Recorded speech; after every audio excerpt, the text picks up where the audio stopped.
اعوذ باللہ من الشیطان الرجیم بسم اللہ الرحمن الرحیم۔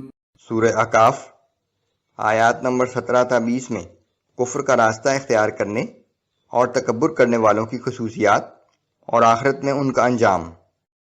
اعوذ باللہ من الشیطان الرجیم والذی قال لوالدیہ اف لکما اتعداننی ان اخرج وقد خلت القرون من قبلی۔ اور وہ شخص جس نے اپنے والدین سے کہا کہ افسوس ہے تمہارے حال پر، تم مجھے ڈراتے ہو کہ میں مرنے کے بعد قبر سے زندہ کر کے نکالا جاؤں گا، حالانکہ مجھ سے پہلے کتنی ہی قومیں گزر چکی ہیں۔ وَهُمَا يَسْتَغِيثَانِ اللَّهَ وَيْلَكَ آمِنْ إِنَّ وَعْدَ اللَّهِ حَقٌّ فَيَقُولُ مَا هَذَا إِلَّا أَسَاطِيرُ الْأَوَّلِينَ۔ اور اس کے والدین اللہ سے فریاد کرتے ہوئے اپنے بیٹے سے کہتے ہیں کہ تیرے لیے بڑی ہلاکت ہوگی، تو ایمان لے آ، بے شک اللہ کا وعدہ سچا ہے۔ تو وہ جواب دیتا ہے کہ یہ سب محض پچھلے لوگوں کی بے سروپا کہانیاں ہیں۔ اولئک الذین حق علیہم القول فی قد خلت من قبلہم من الجن والانس انہم كانوا خاسرین۔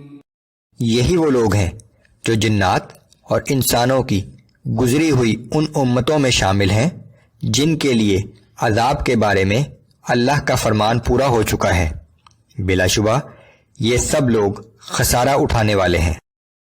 وَلِكُلٍّ دَرَجَاتٌ مِّمَّا عَمِلُوا وَلِيُوَفِّيَهُمْ أَعْمَالَهُمْ وَهُمْ لَا يُظْلَمُونَ۔ اور ہر ایک کو اپنے اپنے اعمال کے مطابق درجات ملیں گے تاکہ اللہ انہیں ان کے اعمال کا پورا پورا بدلہ دے، اور کسی پر ظلم نہیں کیا جائے گا۔ جنت کی نعمتیں اور جہنم کا عذاب ہر شخص کو اس کے اعمال کے مطابق ہی ملیں گے۔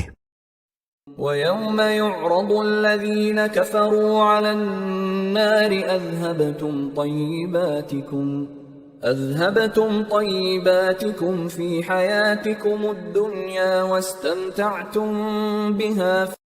اور وہ دن قابل ذکر ہے جب کفار آگ کے سامنے حاضر کیے جائیں گے اور ان سے کہا جائے گا کہ تم اپنے حصے کی نعمتیں دنیا کی زندگی میں حاصل کر چکے اور ان سے خوب فائدہ اٹھا چکے ہو۔